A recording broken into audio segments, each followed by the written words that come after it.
Представляю вам соперников в синем углу.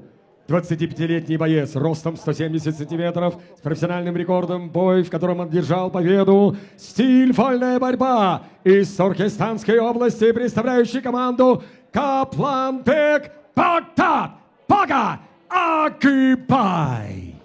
Его соперник в красном углу, ему 27 лет, рост 171 сантиметр, профессиональный рекорд одна победа при одном поражении, стиль кудо.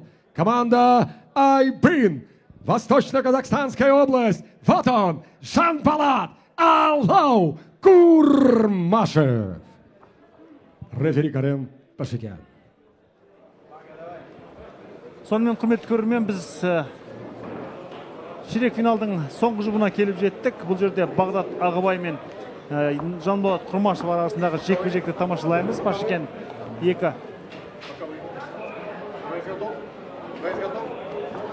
Жауынгерді ортаға шақырды, сонымен басталды.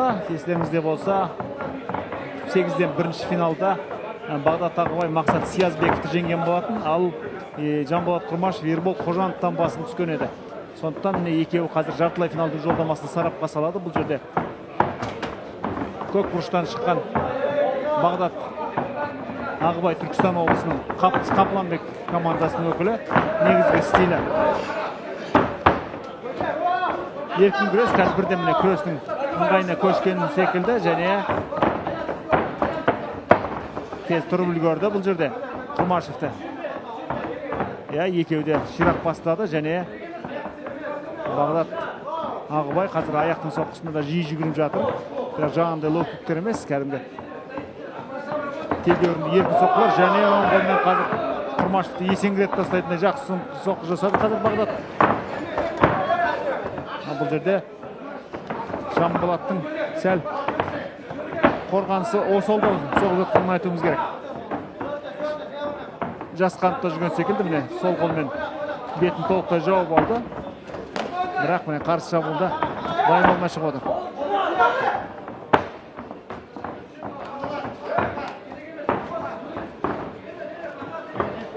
Жанболат қазір көтеріп тастауға тырысып жатыр. Бұл жерде шаршалаңның арқанынан ұстаудың қажеті жоқ. Бәрін төреш қасқақпай қадағалап отыр. Ал қазір қылқындыру әдісіне алу мүмкіндігі бар. Бағдаттың жоқ, бұдан сытылып кетті қазір.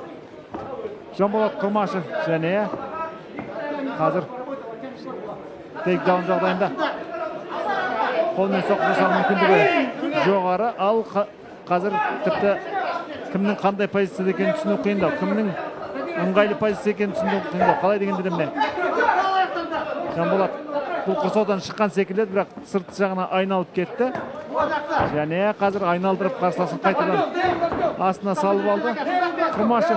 Және қазір шынтақпен соққы жұмсауға мүмкіндігі бар. Және бүйірден жақсы соққы жұмсап жатыр қазір.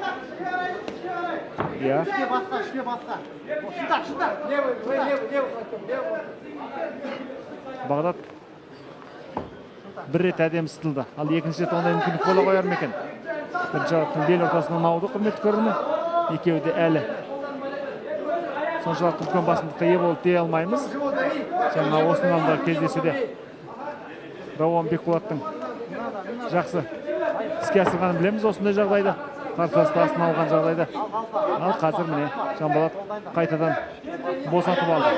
Енді өзіне ыңғайлы позицияға кіруге тырысып жатыр. Бірақ мүмкіндік бере қоятын емес қазір сәтте Бағдат Ағыбай. Бірақ өзі тұруға әрекеттенбейтін секілді. Қазір мүмкіндік жоқ. Қорғанысты ұстап жатыр. Және алғаш осындай жағдайда Жанболат Құрмашев орнынан тез тұрып кеткен еді. Қазір Ағыбай тіпті еркін жатыр. Жоқ, Пашикян бұған қарап тұра алмады. Арғы екі жауынгерді ортаға тұрғызып қайтадан бастап кетті. Ал Құрмашевтың қазіргі соққысы өтпей қалды. Әйтпесе айналдырып қарсыласты есеңгіріп тастауға болатын еді.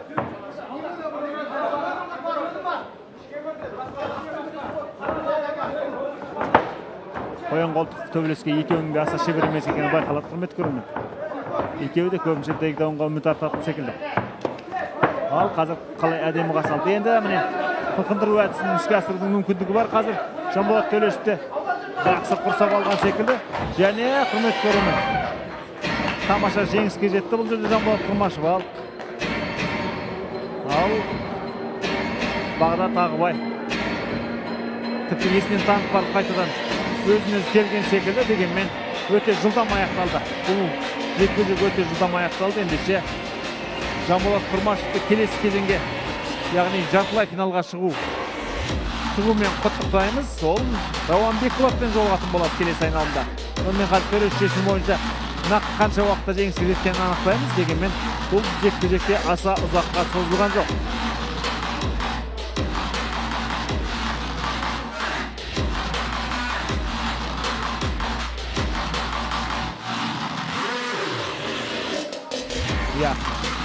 Жанболат Құрмашев сәл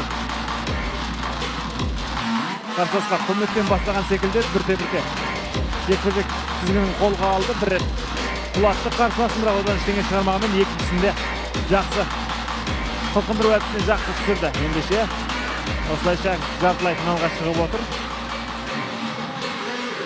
Естеріңізге саламыз, бұл Жанболаттың екінші жеңісі осы кездесудегі. Осы жалпы өзінің ММА-дегі екінші жеңісі. Бұған дейін бір рет жеңілген болатын. Сонымен төреші шешімі. Итак, дамы и господа, время остановки боя 3 минуты и 52 секунды первого раунда. Удушающим приемом гильотина одержал победу и вышел в полуфинал Гран-при Бушидо в легчайшем весе Жанболат Аллау Курмашев. Восточно-Казахстанская область.